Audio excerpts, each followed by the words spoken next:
Hey guys, it's Tom and we're talking about the LG OLED B4 and C4 OLED TVs from LG, just as we said. Why LG? Because life's good. Right, wife. Life good. Anyway, we're not gonna be wasting much time. Let's get into it, but before that, I just want to clarify that we're going to use the same size on both TVs, 55 inches for both the B4 and C4, but there are other sizes available to both TVs. Firstly, let's talk about price.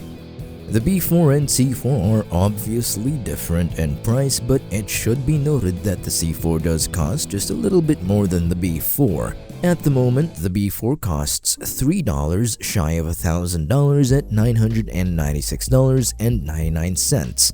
The C4 on the other hand costs $1,196.99.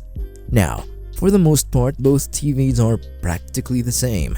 They are both 55 inches, but of course, again, they have various other sizes available to them. However, one of them uses an OLED and the other uses an OLED EVO panel. What's the difference?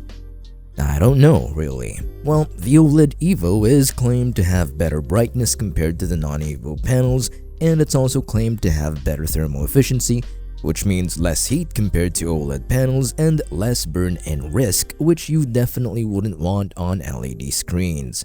Apart from that, they both have an aspect ratio of 16:9 and a maximum screen resolution of 3840 by 2160 or 2160p or 4K. They both also have 99% DCI-P3, which means you get a lot of picture vibrance, and of course, if you couple that with the TV's resolution of 4K, then you've got a very nice experience. However, the C4 has something that the B4 doesn't, and that's MLA, or Micro Lens Array, which should also help with brightness on top of the OLED EVO panel. And that's pretty much where the similarities end, because from now on, the C4 almost wins over the B4. The C4 has a maximum refresh rate of 144 Hz, while the B4 only has 120 Hz. That shouldn't be much of a difference, but you know, there's a very small portion of people who perceive the difference, so whatever. Moving on, while the B4 has speakers, it does not have a subwoofer, unlike the C4, which has sub-speakers and a woofer. I'm kidding, I know it's a subwoofer and speakers. When it comes to processing power, I'm sure a lot of you may actually not think that it's important, but it's pretty important because it's the life of the TV and, well, it helps with image processing and image upscaling if you're into that sort of stuff. Anyway, the B4 only has an Alpha 8 AI processor, while the C4 has the better Alpha 9 Gen 7 AI processor. But we haven't tackled screen brightness, and honestly, they're pretty much the same. They both have a typical brightness of about 400 nits, which is a pretty comfortable range. Ports and connectivity are almost the same.